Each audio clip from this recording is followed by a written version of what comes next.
Right? What's the purpose? Again, studies. Studies of family. Right? What does God say? Obey your mother and father. Again, and that's family, that's spiritual. Okay? So all of these things are spiritual and they're good. But sometimes we like to separate things, but they're not separate at all. My health, again, very spiritual.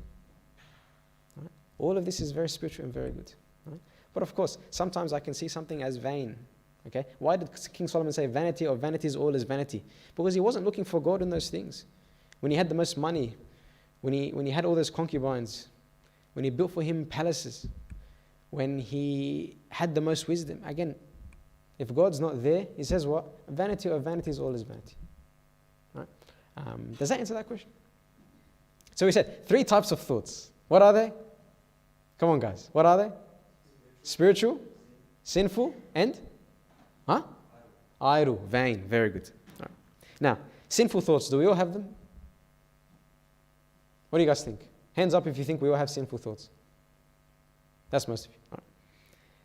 I'll tell you guys a lesson, a story. Right. There's a priest in Egypt called Abuna Bulus George. Have you guys heard of him? Father Peter George. Right.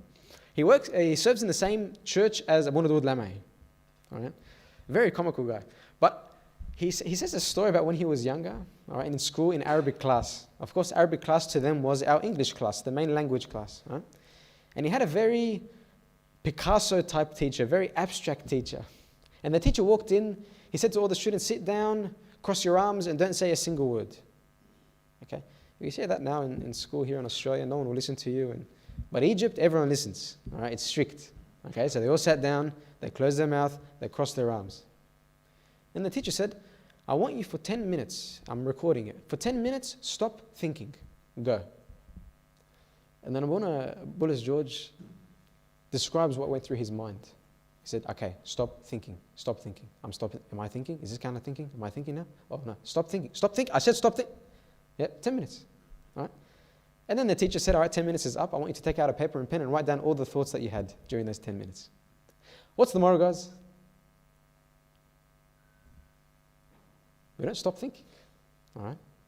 In the midst of the spiritual thoughts and the vain thoughts, there will be sinful thoughts. There will be sinful thoughts. Our mind is like a machine. All right? And the product of that machine is thoughts. Thinking doesn't stop. So do we all have sinful thoughts? Yes, we all have them. We all struggle with sinful thoughts. Now, where do the sinful thoughts come from? We said the mind is a machine, doesn't stop working. Someone spiritual will be busy with spiritual thoughts. Right? Someone sinful will be busy with sinful thoughts. Someone vain will be busy with vain thoughts. Okay? But where do sinful thoughts come from? One of 2 places. Okay? Either inside or outside. Okay? Sinful thoughts can come from the inside. Okay? How? There's a gateway. There's a gateway into our minds, guys. What's the gateway into our minds? Senses. Beautiful. My senses. All right? A thought can come from something I've stored in my mind. Okay? Something I've seen, something I've heard, something I've smelled, something I've tasted. Okay? It comes from inside. All right? Our senses can be a source of spiritual thoughts. Okay? Our senses, what I see, what I hear, what I say, what I smell, can be a source of spiritual, holy thoughts. All right? St. Paul says, offer your bodies a living sacrifice, holy, acceptable, holy. So our bodies can be holy. Are our senses part of the body? What do you guys think? Senses part of the body or not? Yeah, so my senses can be holy. So my senses can be a source of spiritual thoughts. For example, they say, my eyes can be a source of, and we probably spoke about this last week, of spiritual thoughts. They say Mahatma Gandhi visited France and he stood in front of an icon of Christ on the cross and he cried. He was moved. My eyes can be a source of spiritual thoughts. Okay? And that's why the church is filled, in church and her wisdom, is filled with icons. Right? What's the patron saint of this church, guys? Who we named the church? Who? Saint Abraam. Okay? Why? So when I look at the icon of Saint Abraam, I think about his life. He was generous to the poor. He loved the poor. I look at the icon. That's all from looking at the icon. So my eyes can be a source of spiritual thoughts. And that thought can become a desire. I want to serve the poor as well. I want to love the poor as well. And that desire can become an action, right? I want to go Cocos next week. I want to go serve the poor. Okay? So, my eyes can be a source of spiritual thoughts. My nose can be a source of spiritual thoughts. Right? You know, kids, they won't remember a lot from the liturgy. But something they learn early on and they won't forget is the smell of incense. Straight away. They smell incense, they know either Abuna is here or there's a liturgy or we're at church. Okay? Again, the sense of smell can be a source of spiritual thoughts. Okay? Even my hands. You know, straight away when I go like this, what do you guys think of? What? The tax collector? And maybe through your mind you say, what? Lord, have mercy on me. Again, what I do with my hands, even a kid who sees his father stretch out his hands while he's saying Our Father. Before the kid will even learn to talk, he will learn what? Prayer is what? When I stretch out my hands. Okay?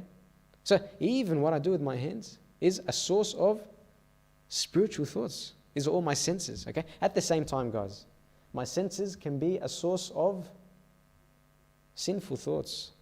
I've stored something in my mind, something I've seen, something I've heard, something I said, something I smelt, something I tasted. Okay? So sinful thoughts can come from the inside. Okay? Sinful thoughts can also come from the outside. Right? We said they come from two places, either the inside or the outside. Okay? An attack from the devil. Right? For example, who? Christ in the wilderness was tempted by who? The devil. All right? 3 temptations. What were the temptations, guys? Shout them out. I'll start you guys. What? Turn this. Yeah, and the next one was? Yeah, from the temple. You put in the pinnacle of the temple. And the third one was? Yeah, bow down. So was Christ was tempted. Thoughts. And it's not like we read the devil came to him in horns and a tail and like we see on in the movies. No. How did the devil tempt him? It was thoughts. Thoughts. Right? Who else? Eve in the Garden of Eden. Tempted by the devil. Right? Eve had a pure heart. But she wasn't firm with the serpent. And so that thought entered her heart, you can be like God. You can be like God. Right? And that thought became a desire. We read that the tree was pleasurable to her eyes, desirable. The thought became a desire, and that desire became action. Okay? What did she do? She ate from the tree. Okay, so where do sinful thoughts come from? What do we say? One from? Inside. Yeah, it can come from inside, something I've stored in my mind. And the gateway into my mind is my senses. Yeah, my senses. All right? Or it can come from the outside, an attack by the devil. Now, someone once asked Pope Shenouda a question. He asked, is every bad thought that comes to my mind a sin? Is every bad thought that comes to my mind a sin? What do you guys think? Who thinks every bad thought that comes to my mind is a sin? No one? Okay. So there's a few that think every bad thought that comes to my mind is a sin. It's good. Right? Pope Shenouda says, no, not every bad thought that comes to my mind is a sin. Okay? Because there's a difference. All right? There's a difference between a thought, a bad thought harassing me, attacking me, and a thought leading me to fall into a sin. Okay? What do I mean? A thought can harass me. It bothers me. And I don't like it. And I resist it. And I continue to resist. Okay? So the thought attacks me. And it's against my wish. All right? And then there's a thought that will lead me to fall into sin. Okay? It doesn't bother me. I begin to like it. All right? I might even begin to create new thoughts like it. All right? My wish is to think like that. All right? So there's a difference between is every thought that comes into my mind, every bad thought a sin? No. Okay? There's a difference if there's a thought that bothers me, that harasses me, that attacks me, and I resist it, and I keep resisting, and I don't like it, and if it doesn't bother me. All right? A thought that leads me to fall into sin. Now, let me ask you a question. What happens when a sinful thought enters my mind? What leads it to become a sin? And we touched upon this a little bit. We said what? Not every sinful thought, bad thought that comes to my mind is a sin. So what leads it to become a sin? Yeah, please. dwell in it. Beautiful. All right? When a sinful thought comes into my mind, either I resist that thought or I welcome it. Okay? If I don't resist it, that thought will search my heart. Okay? And we say like attracts like. Have you guys heard that phrase before? Like attracts like. All right? So that thought will search my heart, and if it finds anything like it, it will latch onto my heart. Okay? And that thought will become a desire. And that desire can become an action. All right? For example, a dishonest thought can come to my mind. I'm feeling perfectly fine, but call in sick tomorrow. Okay? Call in sick tomorrow. What can I do with that thought that comes to mind? Has anyone ever had that thought before? Call in sick tomorrow? Maybe it's only me. So what happens? That thought enters my mind. Either I resist that thought or I welcome it. Okay? And that thought will search my heart. How's my heart? If my heart is honest, I have an honest heart, that thought won't find anything to latch onto. Okay? And it will flee. But if there's dishonesty in my heart, that thought will latch, again, like attracts to like. Right? And so it will become a desire. I can call in sick and I can sleep in, and that will feel great. And then I can watch movies all day and hang out with my friends. And, desire. Okay? And that desire can become action. I pick up the phone. Okay? So, how does a sinful thought lead to sin? Again, we all have sinful thoughts, but not every sinful thought is a sin. Okay? I can resist it. But if I don't resist it, I welcome it. It will search my heart. Okay? It might create a desire. And desire will become action. Like we said about Eve in the Garden of Eden. All right? You can be like God. A thought searched her heart, and it became desire. And we read, the tree was pleasurable in her eyes. Desire. And that desire became action, became sin.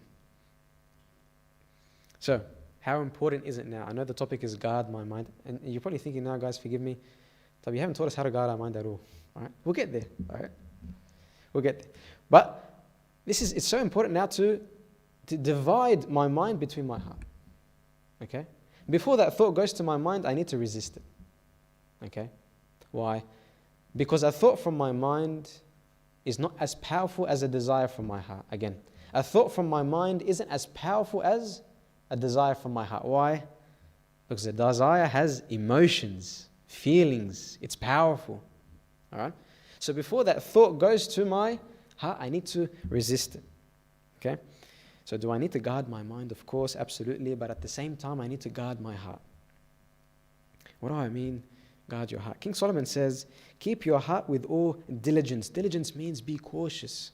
All right? Guard your heart. For out of it spring the issues of life. He says, be careful. Be cautious with your heart. Take care of your heart. Because out of your heart, what? Christ also says, an evil man out of the evil treasure of his heart brings forth evil. So be careful. Guard your heart. What's going to come out of your heart? What does that mean for us?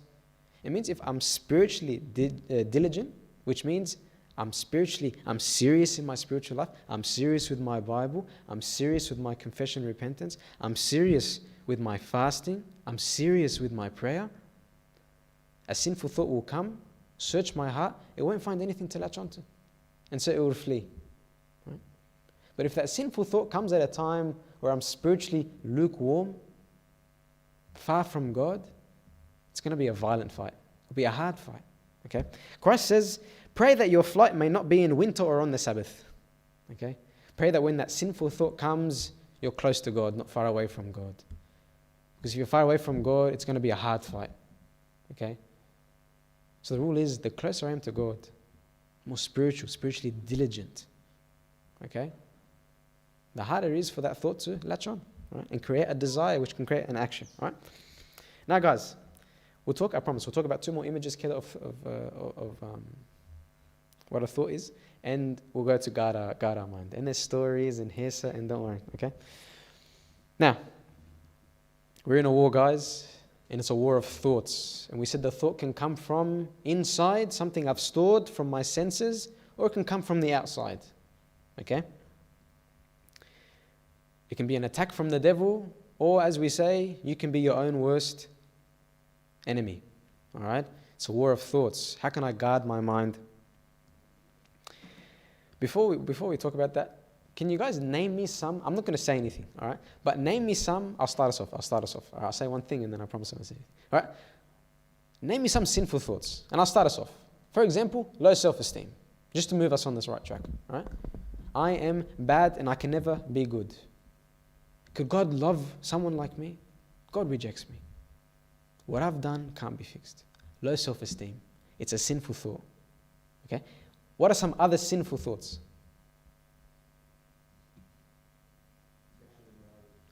Good. Temptation, yeah. Lust of the flesh.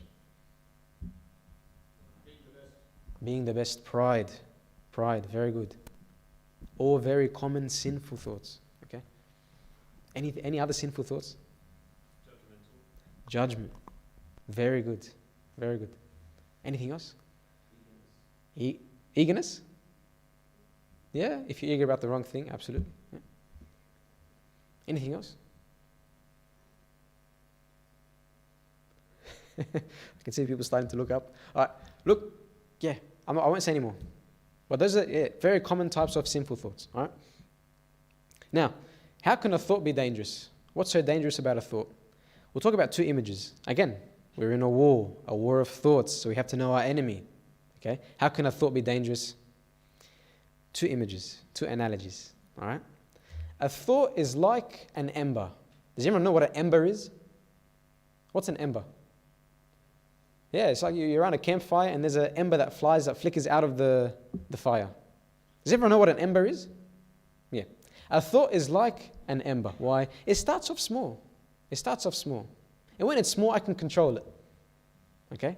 But if I leave it, I don't put it out, it can go into a fire to the point where I can't control it, it controls me. Okay? For example, I walked in tonight and I saw Mark and Andrew talking together. But I walked in, and as soon as I walked in, they stopped talking. And so what thought comes to my mind? They must be talking about me. They must be talking about me. The truth is, it's my birthday tomorrow, and they were talking about a gift they were going to buy me. All right? So their intention is good. But because as soon as I walked in, I found them talking, and they stopped talking, I thought, what? They must be talking about me. And you know what? Andrew has always been jealous of me. All right? And Mark Ba'a, he's sitting silently listening. So he's judging me. What happened? A thought is like an ember. It starts off small, something small. I could have stopped it at doing the sign of the cross. All right? And I could have controlled it, but I left it. I didn't put it out. And what happened? It grew into a fire that now I can't control. I can control, but it's hard to control. Okay? So a thought is like an ember. That's the first image. Does that make sense? The second image. A thought is like an animal chewing cud. Does anyone know what that means? I know one person. All right. And sorry, forgive me, it's a disgusting analogy. All right? But it's disgusting to the point where you remember and you won't forget. All right? What is it? What's an animal chewing cud? There are some animals, hoofed animals like camels, cattle, goats, sheep. They have a special pocket in their stomachs where they put their food. And then a bit later on, they regurgitate their food and they start to chew it. And they swallow it and put it in that stomach, that pouch in their stomach. And they regurgitate it again, they start chewing again.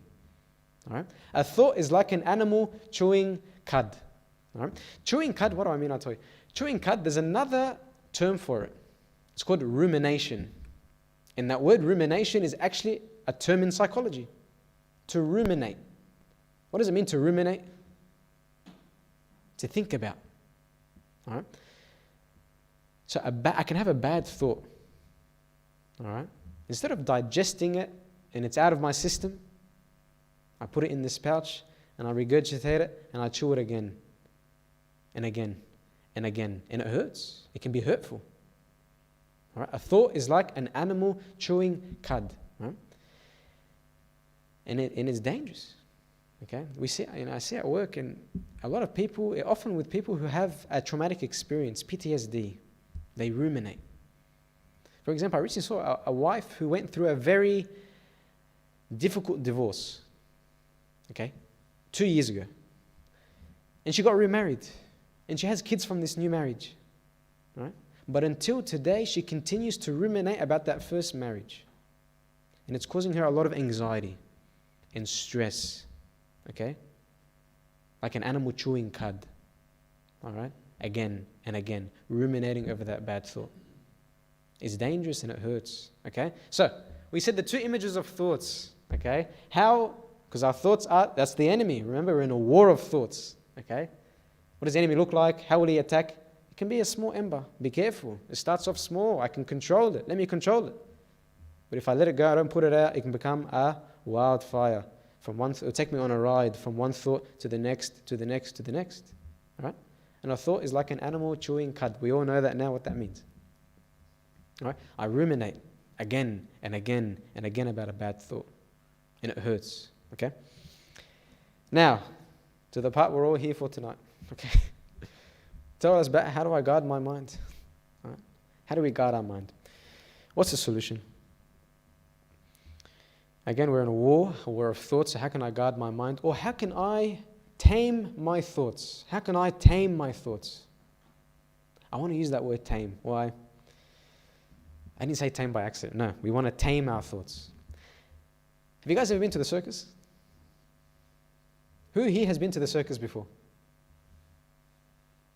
Yeah, راجل اثنين. خلاص, remind me, guys. There should be on an outing to the circus at least. No. Inshallah, when the restrictions are up, we'll go to the circus together. But who here has ever seen or heard about someone called a lion tamer? Yeah. The two people who have been to the circus. A lion tamer. Every lion tamer has 3 objects with them. Okay? To tame the lion. Right? A stick, a whip, and a gun. Remember, we're talking about how to tame, don't get carried away. How to tame my thoughts. Why we're using the word tame, I'll explain. Right? Every lion tamer has 3 objects, a stick, a whip, and a gun. Right? How does it start? First, the lion tamer will shout the lion's name. Steve, jump from A to B. Lions are proud. Okay? What do we call a herd of lions? A pride of lions. Lions are very proud. Like who? Like my sinful thought. My sinful thought can be very proud and stubborn. All right? Lions are proud. And so Steve doesn't listen. Okay? So what does the lion tamer do? Takes out the stick and lifts it up. Some lions, seeing just the stick being lifted up, will jump from A to B. All right? But some lions are too proud. Like my sinful thought. Okay? And so what does the lion tamer do? What does he take out next? The whip. And he whips the air. Okay? A lion hearing that noise, the majority of lions will jump from A to B. They know he's not joking around anymore. He's being serious. And they'll take it on the chin. Khalas. As long as you don't embarrass me in front of this whole crowd here, I'll jump for you. All right? But there's always one crazy lion. Okay? One lion who's too proud, too stubborn, like my sinful thought. And he won't jump, and he will attack the lion tamer. So what does the lion tamer do? Pulls out the gun. It's serious. It's either the lion tamer or the lion. Either the tamer lives or the lion lives. All right? A sinful thought is like a lion. It can be proud. It can be stubborn. And it's either me or the thought that lives. And so I need to be serious. And so we need to tame our thoughts. Okay? As we think about the solutions, how can I guard my mind? Let's think about how I can tame my thoughts. Okay? Life is a circus of thoughts. Okay? And we need to tame those thoughts. We'll talk about 4 quick ways. Ya Rabbi. All right. We'll talk about 4 quick ways. The first way is be firm, shoo it away. What is it? Be firm, shoo it away. Okay? Sometimes I can be too gentle, too soft. I let the thought control me. And it takes me on a ride. From thought A to thought B to thought C to thought D. Like I did when I saw Mark and Andrew talking and they stopped as soon as I came in. It took me from they're speaking about me to Andrew is jealous of me to Mark is judging me. What happened? Right? Just like Christ once said, and when he comes, he finds it empty, swept, and put in order. Then he goes and takes with him 7 other spirits more wicked than himself, and they enter and dwell there, and the last state of that man is worse than the first. A sinful thought will never come alone. It will come with 7 other friends, worse than them, than the first thought. Okay? So what do I need to do? I need to be firm and, come on guys, encourage me, shoo it away. I need to be firm and shoo it away. The church fathers use a nice analogy when they speak about sinful thoughts. They say a sinful thought is like flies or a mosquito. Who here, guys, when a fly lands on them, on your eye or on your mouth, you politely ask, are you going to be there for long? Or you politely ask, is there anyone else coming with you? Any brothers or sisters or friends? No. What do? You shoo it away. You shoo it away. Okay? A sinful thought is like that fly. What are you waiting for? Shoo it away. You know, it's like a child who nags. Sure, you tolerate them once, twice, but that third time, no. Enough. All right? Like King David says, many a time they have afflicted me. I've been afflicted. Enough. Enough's enough. All right? You know, the simple thought of low self-esteem comes in my mind. I'm bad and I can never be good. Shoo, khalas, be firm. No. God loves me. And God died for me. And Christ died for me. Be firm. Shoo it away. They say a sinful thought is also like a mosquito. Who here, when a mosquito lands on them, waits for it to bite them? Who? No, you shoo it away. Again, be firm. Shoo it away. So any thought of lust, any thought of gluttony, any thought of greed, any thought of pride, shoo it away. Be firm. Be firm. Like Christ. Christ, again, when he was tempted in the wilderness, he was firm with the devil. Right? And once Christ told St. Peter, what did he say to St. Peter? He said, get behind me, Satan. Why? Because he thought St. Peter was Satan? No. It's the thought. Because when he talked about his suffering, St. Peter said, far be it from you. That, out of love, yani. But again, it's that thought. No, Christ knew he had to suffer. And so he said, get behind me, Satan. The thought. He was firm. He said, what? And he didn't say, you don't find it anywhere written. Shoo, all right? He was firm. The devil will attack me, okay, with sinful thoughts. I can be patient my whole life. And then when someone hurts me, the devil will plant a thought in my mind. You've been patient your whole life. This is the time for action. It's time for action. He hurt you, you hurt him. But I need to what do I need to do? Be firm, shoo it away. No. So the first way is, guys, what's the first way? We need to tame our thoughts, all right? It's me or the thought, remember? We're taming a lion here. It's serious. What's the first way?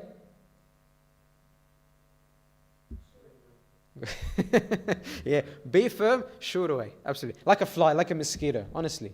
If you need to do the action, sure, do the action if it helps, okay? The second way, expose your thought. Specifically, expose your thought to a confession father. All right? Bishop Yusuf, the last time he came to Sydney, there was a youth meeting at St. Mark's, and he said something nice. He said, and it's from the Desert Fathers as well. They teach the same thing. Thought, I need to expose that thought. I need to expose that sin. Okay? Why? What's the deal? Because either I'm in control or the thought is in control. There's no other way.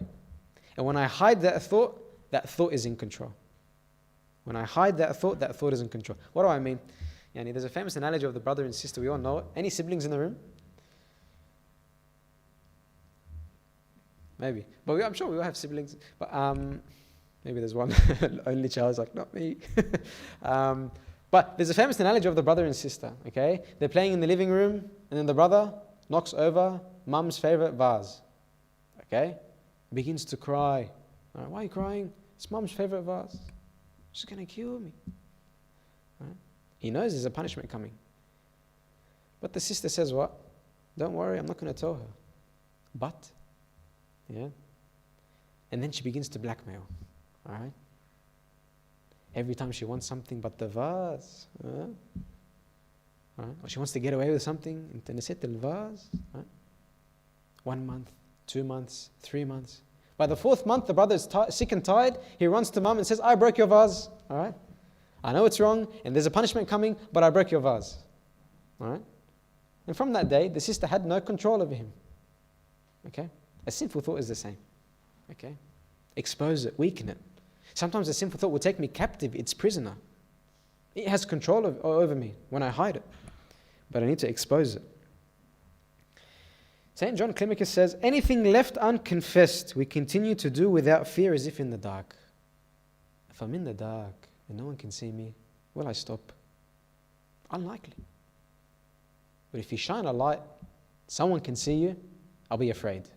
Okay? Anything left unconfessed, we continue to do without fear as if in the dark. Pope Kirollos VI also says, do not keep your thoughts hidden, but struggle to purify your thoughts through confession. Struggle to purify your thoughts through confession. Don't keep anything hidden. Right? Why? What does confession do? One, again, either I'm in control or the thought is in control. When I expose that thought, I'm in control. I take it captive. Right? What else does confession do? 2, Abuna will give me advice. Believe me, Abuna has seen that thought 1,000 times and has probably beaten that thought 1,000 times. Take advice. All right? 3, Abuna will pray for you. Okay? From one lonely prayer, your prayer, now you have 2. Now you have 2 people praying. Okay? I'll tell you another quick story. We need to finish, I promise. And sorry if the story is upsets or confronts, all right? But there was a bishop in Egypt, a real story by the way, who had a daughter in confession, okay? The daughter, her husband passed away, so she became a widow, and she was very young, a very young widow with kids. And he had compassion on her, all right? And so he told her, anything you need, just ask me. Okay, anything you need, what? Just ask me. Okay, as a father to his daughter. Right? But over time, this bishop became attached to this woman. Okay, it changed from the love of a father to his daughter to the love of a man to a woman. Do you guys understand what I'm saying? And so what did this bishop do? By the way, we're on the topic of, the second way is expose that thought. Don't forget. All right? So what did the bishop do? During the sermon on Sunday, he went to the podium and he said, I can't be a bishop anymore. This is a real story. I can't be a bishop anymore. Why?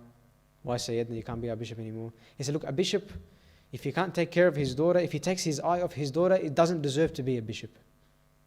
So, I'm going back to the monastery. I'm going back to the desert.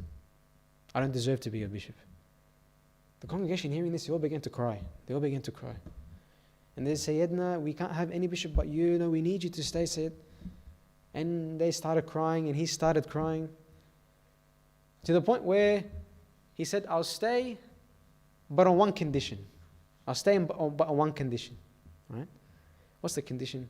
He said, I'll lie at the exit of the church here, and after the liturgy, everyone that exits the church steps on me. Right? And they're all crying and saying, why, Sayyidina? He said, no, that's the one condition. And that's what he did. He lied down. Every man, woman, child that exited stepped on. Can you guys imagine that?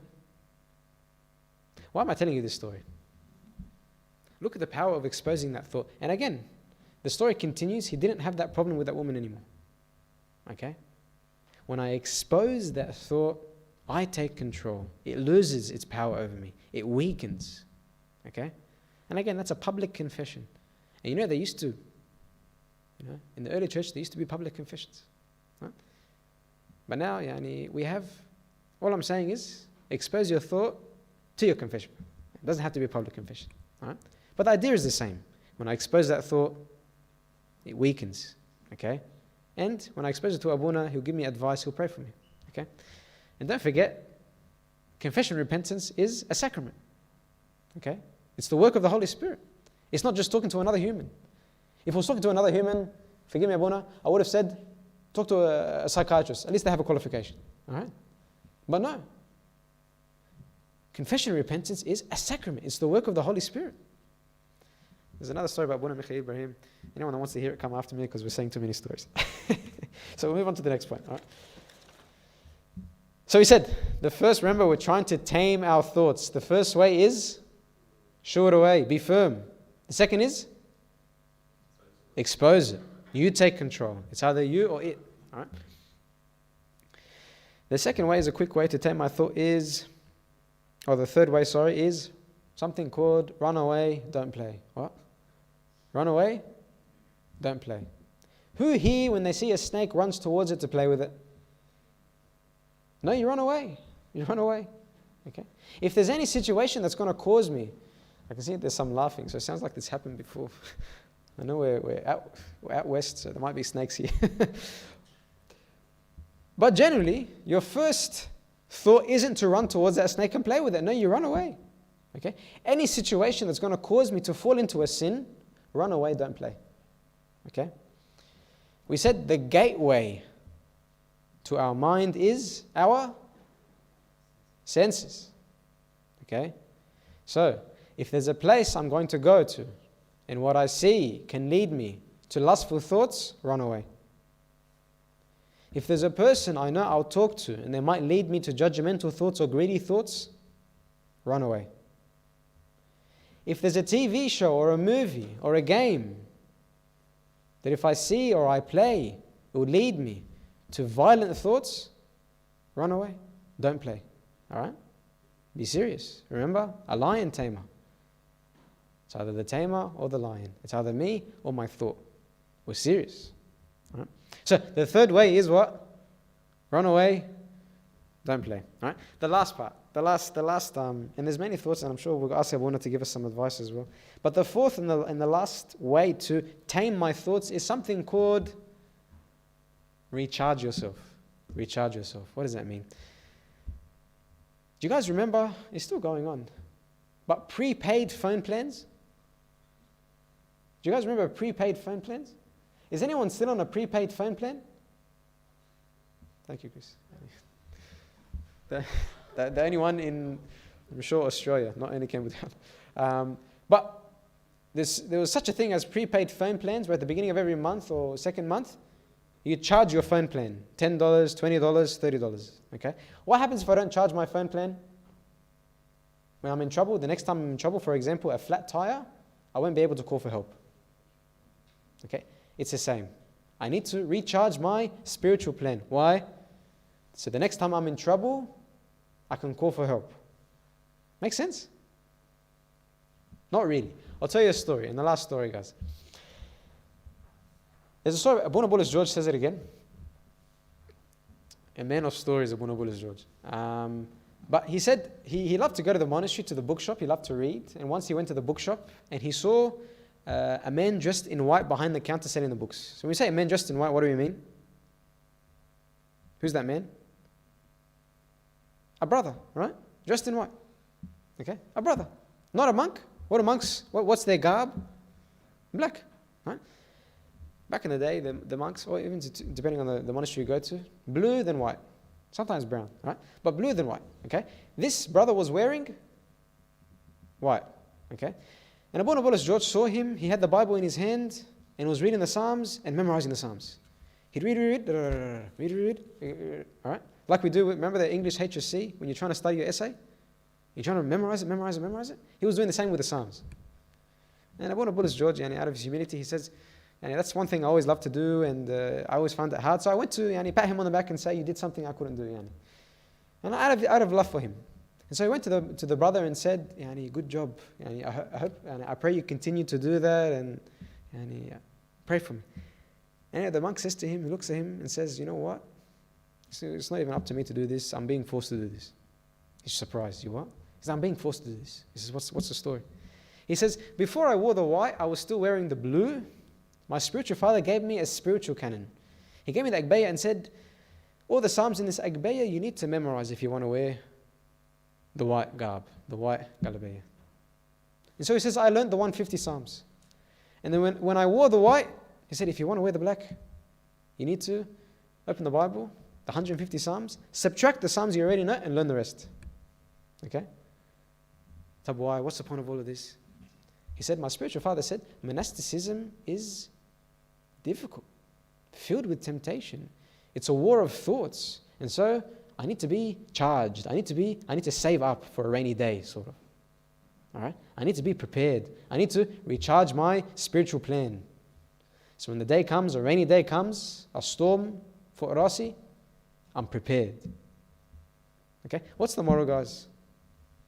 If I learn 1 psalm, 2 psalms, 3 psalms, if I learn part of the first horse in Tasbihah, if I learn a few verses from the Bible, if I learn 3 or 4 hymns, the next time I'm washing the dishes and I'm whistling, what tune will I be whistling?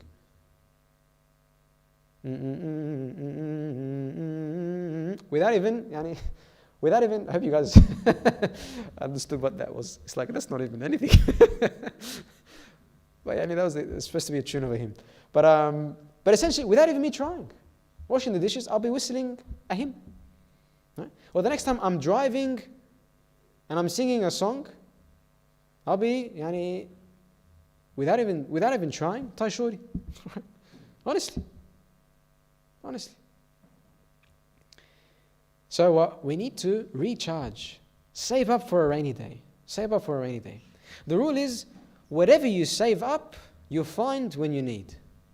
Again, whatever you save up, you'll find it when you really need it. Okay? A sponge, tell me guys, a sponge, you put it in milk and you take it out of the milk, you squeeze it, what comes out? Milk. You put it in black ink, you take it out and you squeeze it, what comes out? Thank you, Abraam. Tab. If I save up milk, hymns, some parts of the liturgy, the first horse, I'm talking about memorize. Right? Verses from the Bible, Psalms. When you squeeze me, when I'm squeezed, when I'm pushed in the corner, what will come out? Milk. Right? But if all I save up is black ink, Edge 96.1, movies and TV shows and games, if that's all I save up, when I'm really pushed, what will come out? If all I save up is black ink, all that will come out is black ink. Okay? But believe me, this is the one, it's all practical steps that we've taken. But one thing, let's try. Learn 1 line from 1 psalm a day. That's it, not more. If Abuna wants more, follow what Abuna says. But one line from 1 psalm a day. After 365 days, I'll learn 10, 15 psalms. Okay? Maybe one day of the year, part of the psalm is from Psalm 3 that says, Lord, you're my shield and my glory, the one who lifts up my head. And later that day, and I memorize it. Later that day, I go to uni and the lecturer, or if I'm in a relationship and my partner gets on my nerves, I won't worry, I won't be annoyed. Believe me. Why? What's on my mind? Lord, you're my glory, my shield. You're the one who lifts up my head. Lift up my head. Yeah. Again, it will protect me. Whatever you save, you'll find when you need. If you save milk, when you're squeezed, milk will come out. Right? Black ink. Right? So again, the last way is recharge. Okay, recharge yourself. Save up for a rainy day. So again, guys, مش هطول عليكم. But we said what? We said thoughts. Don't forget, thought is a gift. A mind. The mind we have is a gift from God. Let's use it in the proper way. Okay? And we said we all have sinful thoughts, but not every sinful thought I have will lead to sin. Okay? I can resist it. If I don't resist it, it will search my heart. And it can become a desire. It can become action. Okay? And we spoke about the images, 2 images of thought. We said thought is like an ember. Starts small. When it's small, I can control it. But if I leave it, it will grow into a wildfire. And I can't control it, it controls me. So from early on, let me control that thought. All right? And a thought is like an animal chewing cud. Very good. All right? It's like an animal chewing cud. We won't go through the imagery again, but you understand what I mean. Okay? And we spoke about 4 ways we can tame that lion, tame our thoughts. We said the first way was? Beautiful. Was that on purpose? Be firm, shoo it away. The second was? Expose it. Specifically, expose it to Abuna. Right? 3. I didn't hear something. Huh? Yeah. Run away, don't play. If there's any situation that will lead me to have sinful thoughts, run away. Be serious. A lot of people, a common question, A common question, yani, someone asked me the other week, yani, if you have friends that go clubbing, yani, can I go to make sure they don't get into trouble? And I'll be their guardian angel? طب يعني يا باشا, if you went, and what you see and what you, يعني, of course, what will that lead? The things you see and the things you might say and the things you hear. If there's a situation that can cause me to have sinful thoughts, and that thought can lead to desire, and that desire can lead to action, run away, don't play. Just pray for them. All right? You can pray from min ba'id, yani. All right? And when they're not clubbing, you can take care of them. It's fine. All right? But again, that's to say what? Run away, don't play. And the last way we said is, someone said it, recharge. I remember prepaid phone plans, all right? Charge it up. Save it up for a rainy day. Okay? And glory be to God forevermore. Amen. Abuna, is there anything else you wanted to add? No. Any other questions, guys, for the floor and for Abuna? You said there's no such thing, or there's no such thing as not having any thoughts. But there's times where I'm just sitting down and I'm not thinking about anything. Like I'm just sitting there and people are talking to me, but I'm just not thinking about anything. Can you explain that? All I'm saying is, is your mind working there? I pray your mind's still working. But yeah, like, I'm not saying, sure. The other thing is, if someone's in a coma, yeah, I'm sure they're not thinking as well. But yeah, look, again, but surprise you might surprise yourself. Next time you find yourself like that, think to yourself, am I actually thinking about something? You might be thinking more than you think. Honestly, all right? But I know what you're saying, all right? But let's khalas. I don't like saying definites, but most of the time we're thinking. All right?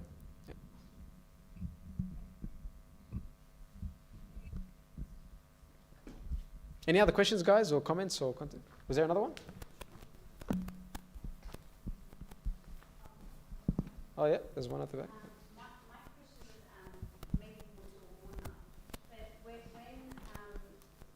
but when you said expose your thought in confession, do you need to be very specific, or can you just say, Abuna, I suffered with thoughts? I think she can't be more specific than that, Abuna. They always say, look, I'll say one thing, Abuna will say the rest. Or, and I get in trouble for the same thing. Okay?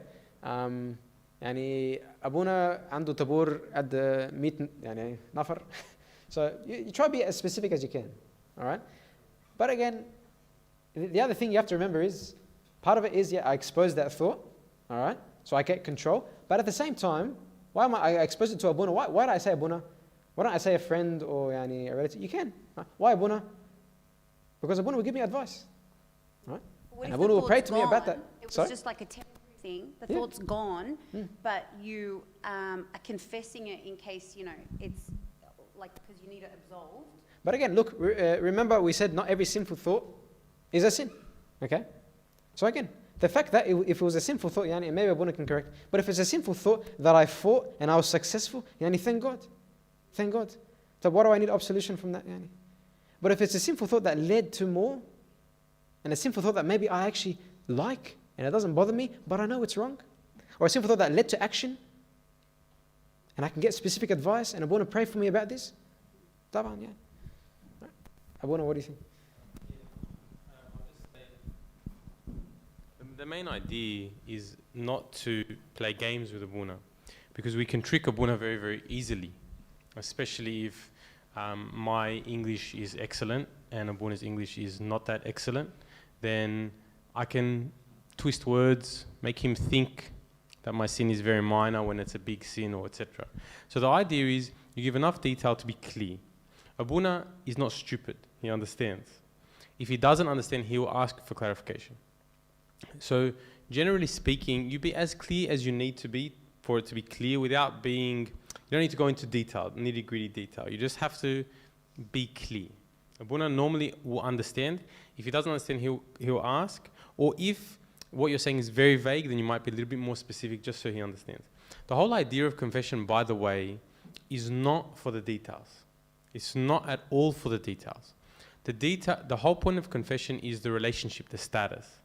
But for practical reasons, we have to expose each sin so I can re-establish my status with God, re-establish my connection with God. So these things block me. So that's why you have to expose them, as Kiro said, and you have to be clear enough that Abuna could help you through it, or at least that you are exposing it properly. So the idea is not to trick Abuna. And I think we all have enough language at our disposal to not trick Abuna, but at the same time we don't have to go into detail. And if you don't, you can ask Abuna advice. How do you say these things?